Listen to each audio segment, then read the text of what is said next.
Hello ladies and gentlemen, it's been a long time since I posted this Necromancer video guide for the patch 2.6.5, which you can check out on my YouTube channel in the description below, or by clicking on the card which will appear now.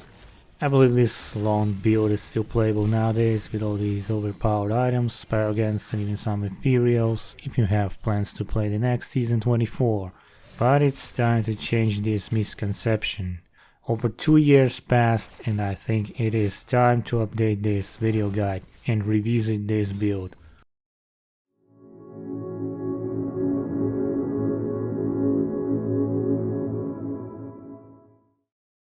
Hello, Fishberg here. I was really excited to see so much positive feedback on this old video I published 2 years ago. I wonder how much feedback will I get on this video you are watching now. Anyway, I recently came up with the idea to publish something different, not just some boring gameplay videos without explanations and huge paragon complaints, blah blah, you are overpowered, your gameplay is retarded, you're showing your gear too fast, you just suck, haha. It is time to show you, my fellow viewers, the revisited version of the Lone Blood Nova build. Let's get started. As I mentioned before, this build is old, it is quite weak compared to the Legacy of Dreams gem, which drastically increases its performance. Now I must explain few things for you. This build is not meant to play in greater rifts, it is meant to farm regular rifts and bounties, and it is extremely trash dependent. My 6k paragon is also not relevant here. As you can see here, I use 0 points in main stat and my base damage is around 3 million with hexing pants. I understand that my gear doesn't fit the 800 paragon rule, all my items are mostly primal and augmented with high level gems, and unfortunately I don't have much time to play in PTR season to show you ethereals, grind your gear for this build over and over, and leveling up from scratch. Sadly, Blizzard doesn't allow players to hit level 70 with one button on the PTR to test some of the content. Instead, we have to start over every damn time. Anyway, right now I'm playing on the live server as PTR is over. I couldn't properly record this build guide, so I had to switch to my main necro and make some changes. I assure you, with all this augmented gear, it is capable of closing level 90 greater rifts, meaning if you have much worse gear than mine, you'll still play T16 at ease because of the gem and some ancient items you find throughout your journey.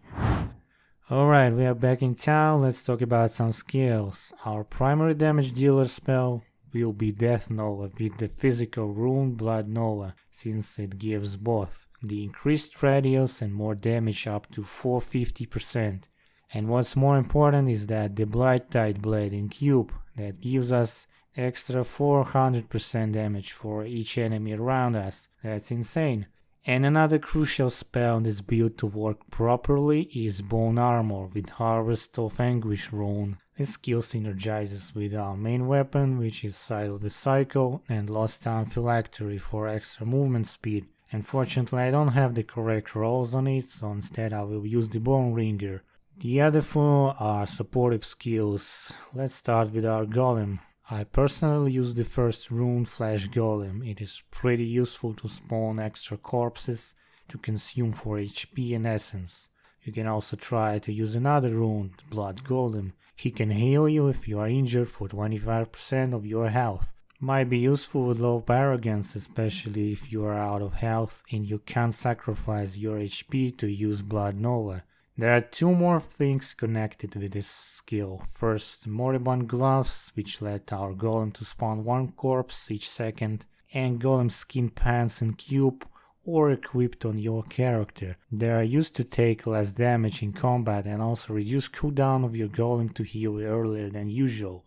Speaking of corpses, we have a Devour skill and we have two options I like the most. First is Auto Consume rune, which is dependent from your globe radius. Mine is around 10, and if you are not that lazy or if you would like to hold or auto press this skill, then you can use the last rune, Cannibalize.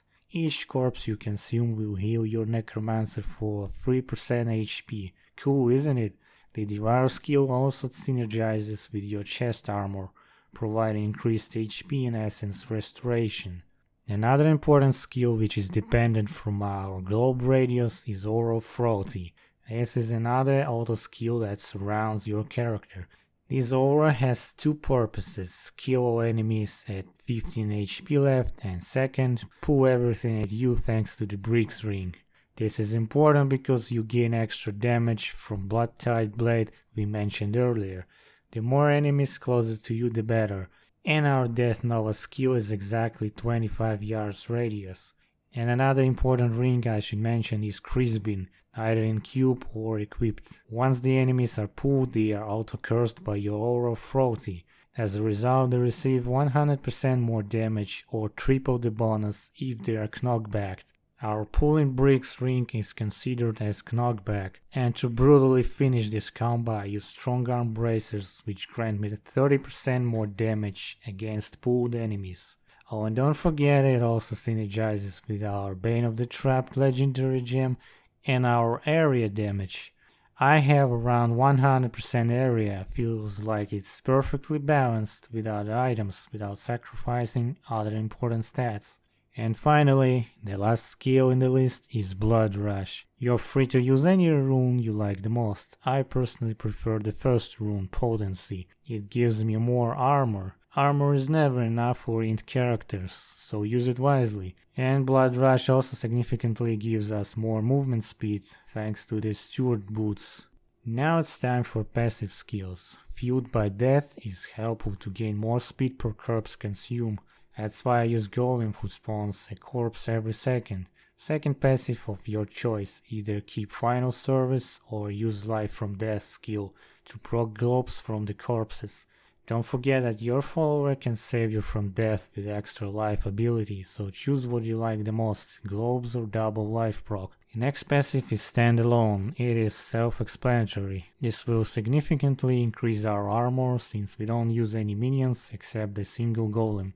And the final passive, Spreading Malediction. Each enemy affected by our Aura of Frailty will give us 1% more damage. As for the follower, I personally use Templar because of his healing ability, and he can tank few enemies in close range. All of the followers are equipped with Flavor of Time, Nemesis Bracers, and Oculus Ring.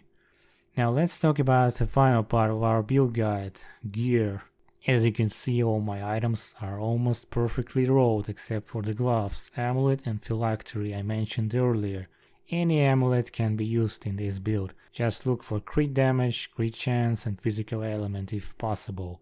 This build doesn't need a lot of CDR, so I use Amethyst in Helm. Unfortunately, several item pieces are with CDR, they should be replaced with more area damage. I recommend you to check the D3 planner page to see all the gear and perfectly rolled stats there. The link is in the description. The other items are perfectly straightforward. Andariel's helm with physical damage and Death Nova skill, bracers with physical damage, boots with Death Nova, phylactery with area damage, crit chance and Death Nova if possible, main weapon with % damage and area, convention of elements, 2 crits and possibly area damage in it, which in our belt with massive crit damage is replaceable with Deity's Binding. This belt is recommended for lower paragons to absorb a lot of damage in close combat, and for extra toughness you might replace int gems to rubies for extra armor.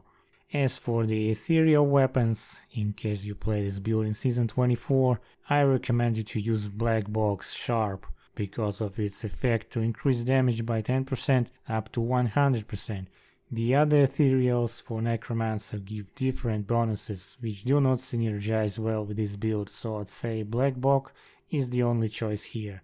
As for the legendary gems, I recommend to use Esoteric Gem for low paragons, Bane of the Trapped, and of course Legacy of Dreams. For high paragons you might switch Esoteric to Bane of the Powerful, Gizzard or even Golgok. Well, it is time for conclusion.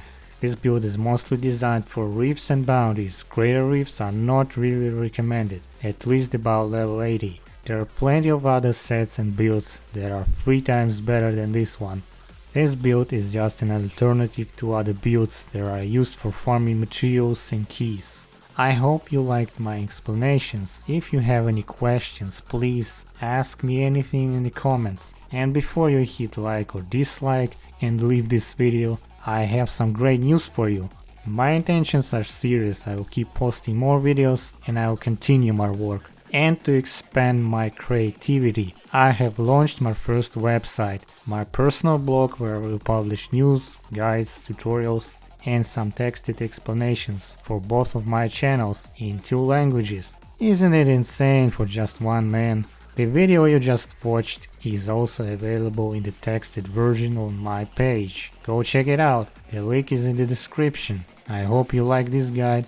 I'll try to publish more content soon, so stay tuned. Thank you for watching and listening. See you around.